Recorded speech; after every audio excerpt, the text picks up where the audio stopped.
We are hitting you guys right now with a game day preview of Alabama, Missouri. Crimson Tide taking on those Tigers to start its 2020 season on Saturday, 6 o'clock p.m. Central Time in Columbia, Missouri.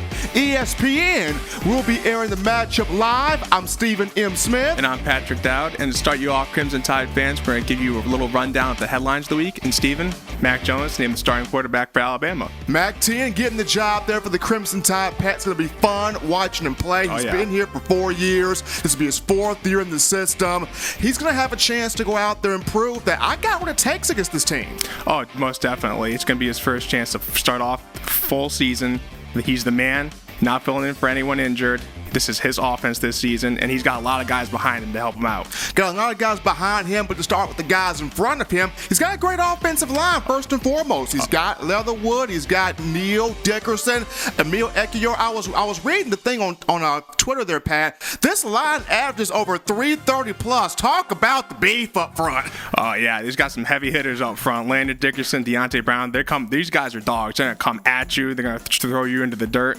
You know, they're nice guys on camera, but they're mean between the hash. Mean between the hash, those guys on that offensive line. But you brought up the guys that are going to be on the outside making plays. Before we get to the outside guys, how about Najee Harris, a running back that's looking forward to a Heisman-type season from him coming up this year? And those are his words, not ours. He put out a YouTube show this year talking about how he's ready to go. He wants a Heisman-type season.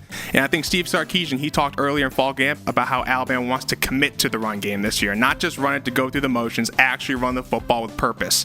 And I think Najee Harris is ready for the challenge and ready to be that bell cow this season. Absolutely, especially when you bring up the fact that you've got this offensive line to run behind. You get a chance to take some pressure off Mac Jones. And let's not forget here, Coach Saban told Najee, hey, if you come back, we're going to get you every single opportunity to be successful. And part of that is we're going to get you in here. We got your offensive line. We're going to give you a chance to touch the football and get those numbers up. He's got some guys behind him. Brian Robson looks to do some things. Trey Sanders, but Najee Harris definitely the Heisman contender. But we've talked about Mac Jones. We've talked about the offensive line, Najee Harris. But you brought up the receivers. We know about Devontae Smith and Jalen Waddle, but here comes a third name, Parfait Whole Snap, Crackling Pop. So Mr. Pop has made his way into the mix. Talk about the third guy. And I think you call him the Canadian Calvin Ridley. You know, those yes. We're talking about. That's me. Just to clarify, we're talking about John Mechie. I may not be ready to call him that just yet, but this is a guy who's got all the tools to be successful at Alabama. He's got the breakaway speed. He's got elite size, good hands. Alabama likes, in Steve Sarkisian's offense, if you look at last season, really like to spread around the ball a little bit to his receivers, at least the 3 main guys. But John Mechie is looking to be that third guy to hopefully get some catches in this season. Was able to fend off the talented freshman and Javon Baker from Georgia, and also Slade Bolden, another guy I really like, especially with him running that Slade Cat formation coming out of Louisiana. But John Mechie, Calvin Ridley's Canadian twin, a guy 6 feet, 195 pounds, can be a big-time playmaker on the outside. But the tight end position is a spot where Bama wants to see that security blanket back. You saw with O.J. Howard, Irv Smith Jr., early on with Preston Dow and Colin Peake, those guys. But Miller Forrestall's back. Are you feeling Miller right now? It's still Alabama's weakest position. I know they brought in Carl Tucker Jr. from North Carolina to bring in some competition, but Forrestall was able to beat him out. He's coming off that throat injury from last season. I think he still had about 13 catches last year. Still had 4 touchdowns. He did have 4 touchdowns, but I think we're just waiting on him to maybe take the next step, or maybe one of the other 3 guys behind him. Maybe Jaleel Billingsley steps up later in the season, a real promising young tight end. But as of right now, they got confident Miller Forrestall, I think, experienced guy, ready to come back and make a difference. Absolutely, but that's just the offense there. As we flip over to the defense, now this is the side of the ball Alabama fans were like, hold on here. The last 2 years we weren't popping like we need to be popping. So Dylan Moses back. This is a big deal. It is a big deal. He got a lot of experience back in Dylan Moses. He's a part of a couple national championship teams. He knows the defense in and out with Pete Golding, the middle linebackers coach as well. So they 2 of them have a really good relationship, and he's got a good relationship with the young guys. Christian Harris right beside him. They ran track together in high school, so they got a little rapport there. And, just having him back, I think Alabama gave up like 133 rushing yards per game last season. That was like 8th in the That's SEC. unheard of. When he was on the field in 2018, they gave up 122 per game, which, at first glance, maybe not the best, but it was 3rd in the SEC. So he definitely does make a difference when he's out there. Absolutely. Dylan Moses, happy to have him back. Now, of course, want to see him be able to move on that knee, bend on that knee, make plays, get up and down the field, as well as put guys in position to be successful. But as we look at the secondary right here, this is the area where fans want to see some big growth here, because you lost 4 guys to the NFL with Xavier McKinney, Trayvon Diggs, Shaheem Carter, and Jarrett Maiden. You do have some guys back. Patrick Surtain II has got a lot of experience. Jordan Battle played well last year as a freshman. But there's got to be some other guys that must step up and take some ownership here in this secondary, creating turnovers, making big plays, trusting the technique. Who are the other guys, man? Who they are? Well, at first glance, I think a lot of people look at Malachi Moore, the freshman who came in, earned a starting spot. He had that big position. hit, though, in practice on Bayou Jones-Bell, though. People are going to learn his name this season, but I'm looking at a guy like Josh Jobs. He's been in the program for a little bit. He's a big physical player. He had some experience last year, but got into a little bit of trouble with pass interference calls. Maybe playing a little too emotional at times, but I think Nick Saban said he's done a good job of getting those under control and is ready to really contribute this season in the backfield. Now, 2 guys I'm happy about this season. Number 1, I'm happy for Daniel Wright. This is finally Daniel Wright's time. It's his time. I remember he came as a freshman in 2017 from Florida. His brother Major Wright was a big deal in college for the Florida Gators, so Daniel's learned from so many guys here at the university, whether it was Minkah Fitzpatrick or Ronnie Harrison, Levi Wallace, Xavier McKinney last year. Wright has processed so many things. He has finally transformed his body. He's finally got the system down. Looking forward to seeing Daniel Wright. And another guy, Marcus Banks. A lot of people talk about Scooby Carter, who went in the transfer portal and now in JUCO. He came from Texas. Marcus Banks also hails from Texas, Houston, Texas, that is. Coach Saban has talked about his improvement on the back end. He will be the backup behind Job at left corner. So Bama's got depth there in the secondary.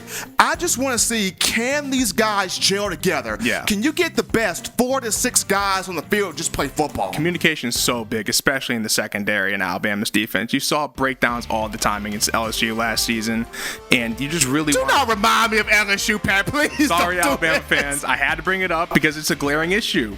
You can't, once you play these elite quarterbacks and elite receivers, you gotta be on the same page. I think it's gonna be a little bit easier this season without crowd noises and whatnot to be, playing as one in the secondary, but it's just something you gotta zero in on and gotta hone before you take on these elite quarterbacks. Absolutely. So with that being said, Pat, we're going to jump into looking at more of Missouri now. We've talked about Alabama. Let's look at Missouri. They've got quality on both sides of the ball with Elijah Drinkwitz as head coach. Yeah, and I want to take a quick look at their defense, headlined by Tyre Gillespie and Josh Bledsoe, which helped them rank 14th, I believe, in the country last year in total defense. Both of them really good at covering, really good at stopping the run. I think they combined for about roughly double-digit tackles for loss last season. But the problem for them was not their defense; it was their offense. Offense was an issue here, but with Elijah Drinkwitz in here, remember this is a Gus Malzahn disciple. For a lot of you that don't know, started his coaching career at Springdale High School in Arkansas with Gus Malzahn. He followed Malzahn to Auburn 2010 and 2011, the championship in 2010. Followed Malzahn to Arkansas State. He's had success in his own right at Boise State, North Carolina State last year. Did some great things at Appalachian State, but now first-year head coach back in the SEC with Missouri. Now, the first thing Alabama's got to keep their eye on, Mizzou's got a quarterback battle going right now between Connor Baselick and Sean Robinson. Robinson's the dual threat from TCU at 6'3", 220 pounds. Now, in practice, Alabama has used Trayshawn Holden, the freshman wide receiver who played a little quarterback himself in high school, to kind of emulate Robinson a little bit at 6'3", and that's shown some success. But as Missouri's trying to get the quarterback down, At running back, you got Larry Roundtree. This guy's a big, big deal. Yep. A 1,000-yard back in 2018. Last season, 829 yards, 9 touchdowns. Built on the ground. Alabama had some struggles last year with Rico Dowdle of South Carolina, with Clyde Edwards-Helaire of LSU. They had struggles with both of those two. Larry Roundtree's kind of built in that same mold. Got to be able to break down and tackle the young man at wide receiver. They got a couple of guys, Jalen Knox, who's 6 feet. They got Kiki Chisholm, who's 6'4", and they got Damon Hazelton, who's 6'3". So they got some tall, physical guys out there for this Alabama secondary to keep their eyes on, play the football, play the receiver, not get too handsy, but trust your technique on the field. Yeah, but I think it's also important to note Missouri still has about 7 players out because of COVID-related situations. Absolute true. So they wouldn't name who it was, but Alabama has to assume that these guys are fully healthy and fully ready to go. But we'll see on game day what's going to happen. After taking all his time, Pat, to look at Alabama, Missouri on both sides of the football and what this game entails here, we can now look at this game from a prediction standpoint. Well, the line's put at 27. I think that's pretty fair, especially since Alabama has so many players returning on offense and a little more continuity on defense this year with Dylan Moses coming back. So I think 27 should be pretty safe enough to cover. 27 should be a good number. I mean, you mentioned it. Offensively, the talent's right there. Mac Jones at quarterback. Defensively, you have Dylan Moses, hungry defensive line, continuity on the coaching staff, guys in the secondary. Can they gel together? Big question, We'll but find out. they look like they will be ready to play. So I'm going with the line of 27 being able to cover as well. But folks, this was the game preview for Alabama, Missouri. Once again, ESPN will be calling the matchup. For all of us here at Touchdown Alabama Magazine, I'm Stephen Smith. I'm Patrick Dowd. And we'll see you next week.